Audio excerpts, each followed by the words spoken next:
Agora, a pauta é coletiva de imprensa que ocorreu na manhã de hoje em Brasília.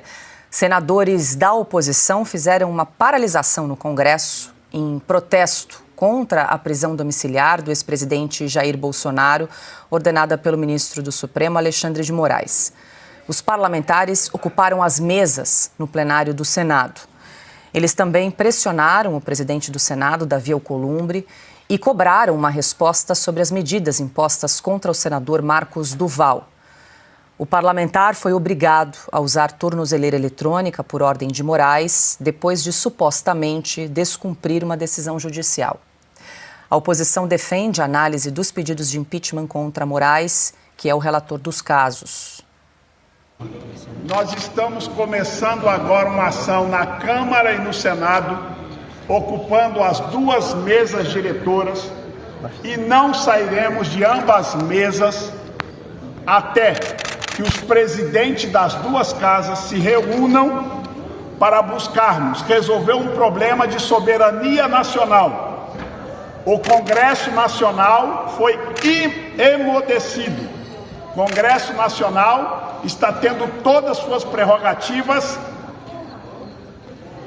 retiradas pelo senhor ministro Alexandre de Moraes, que do alto da sua toga de ministro do STF, decidiu não respeitar mais a Constituição brasileira. E ao longo dos últimos meses vem produzindo perseguição política. O presidente do Senado, Davi Alcolumbre, reagiu aos protestos contra a prisão domiciliar de Bolsonaro, chamando a atitude de exercício arbitrário das próprias razões. Em nota, Alcolumbre pediu serenidade e disse ter se reunido com líderes para retomar a atividade legislativa com bom senso. O presidente da Câmara, Hugo Motta, comentou a decisão do ministro Moraes durante a inauguração de hospital na Paraíba. Motta afirmou que o direito de defesa deve ser respeitado, mas que decisões judiciais precisam ser cumpridas. O parlamentar afirmou que não cabe a ele julgar ou comentar a decisão que está em curso. Ao desembarcar em Brasília, Motta cancelou a sessão da casa e convocou os líderes partidários para uma reunião de emergência. Silvio Navarro, Brasília, é com você. Altas temperaturas. Hoje começou, então, oficialmente o segundo semestre do ano legislativo. Os parlamentares de oposição convocaram uma coletiva mais cedo, depois tomaram ali as mesas do Senado e da Câmara, como a gente acompanhou no vídeo, e definiram ali 3 pautas prioritárias para, segundo eles, dar fim a qualquer tipo de paralisação, obstrução de pautas. A primeira delas é a anistia, impeachment de ministro, e também o PEC do fim do foro por prerrogativa de função. Silvio, como é que você analisa aí esse primeiro dia e o posicionamento tanto de Davi Alcolumbre quanto de Hugo Motta?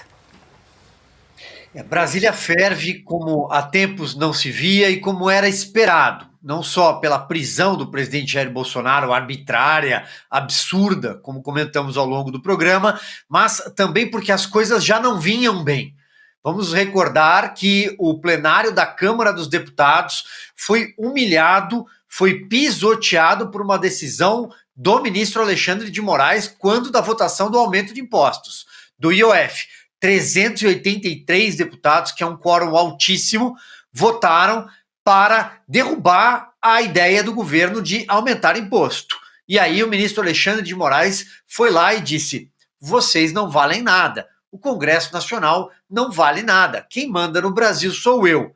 Portanto, o recesso branco de julho, de alguma forma, serviu para tirar os holofotes do plenário, tirar os holofotes do Congresso. Vamos recordar aqui também que Hugo Motta impediu o funcionamento de comissões durante este recesso. É claro, as comissões não poderiam deliberar, votar nada durante um período de intervalo, de recesso. Porém, foi absolutamente antirregimental impedir que os parlamentares participassem das comissões para protestar, para reivindicar, para defender o eleitor que o mandou para Brasília. Portanto, a caixa de ressonância da sociedade foi calada, é disso que se trata. E aí, aliás, tem o episódio do ar-condicionado. O Hugo Motta teve a capacidade de mandar desligar o ar-condicionado para que os deputados não aguentassem ficar dentro de comissões. A partir daí, o Congresso é retomado hoje, retoma os seus trabalhos hoje, nesta fervura, com esta temperatura.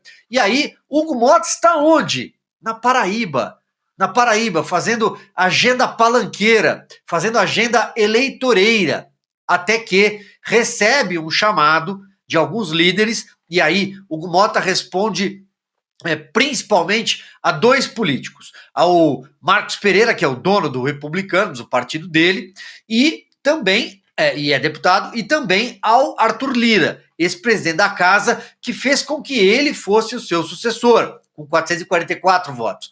O Arthur Lira postou na Rede X, agora há pouco, uma mensagem que diz muito, aliás, vai muito mais, vai muito além do que o Hugo Mota teria capacidade de publicar.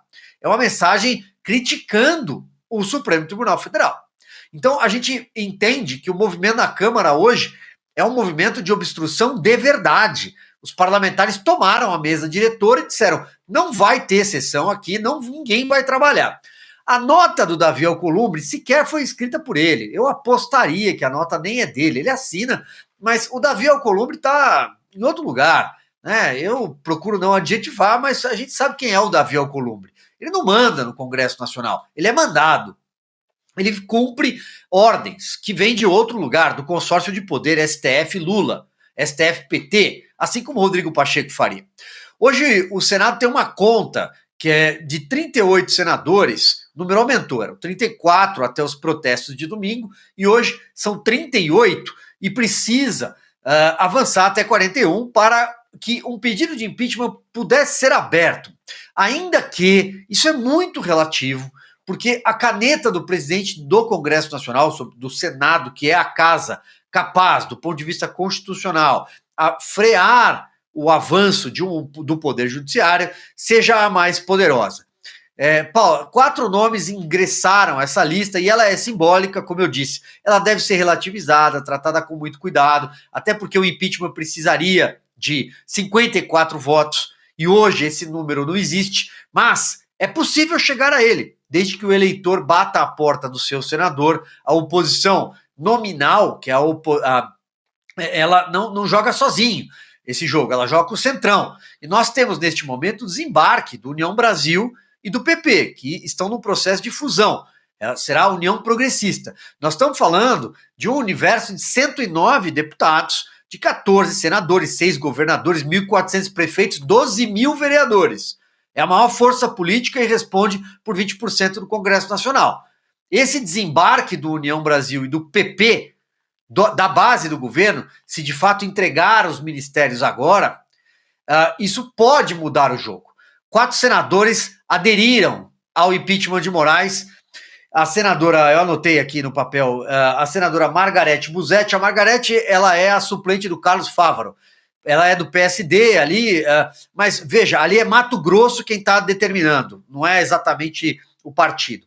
Doutor Irã é do PP, aí já é o Progressistas, lá do Amazonas. Aliás, ele é de Tefé, ele é da cidade onde o marido da dama do tráfico está preso. Jaime Campos é muito conhecido, a figura do União Brasil, também é Mato Grosso falando, mas essa é uma figura muito conhecida. Ele foi governador, aliás, na mesma época de Dante de Oliveira, já que estamos falando de liberdade e democracia, da emenda Dante de Oliveira. Ele foi prefeito de Várzea Grande, que é a cidade dele, 3 vezes. É muito conhecido, foi senador também. E, por fim, o Efraim Filho, que é a União Brasil da Paraíba. O Efraim Filho, ele é filho do Efraim Moraes, que foi senador por muito tempo, foi presidente da CPI dos bingos, lá no governo Lula 1. Então, ou seja, é uma lista que vai crescendo.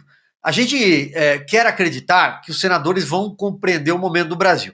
Nessa hora é muito, muito importante também, Paula, não sei se teremos condições de falar ao longo do programa, mas também da figura do Ciro Nogueira. Ele é presidente do PP e o Ciro Nogueira esteve com o presidente Jair Bolsonaro, foi autorizado pelo ministro Alexandre de Moraes. É considerado não é um interlocutor, mas talvez a ponte possível para algum tipo de negociação política que passasse pelo legislativo, que passasse pelo lado político da história.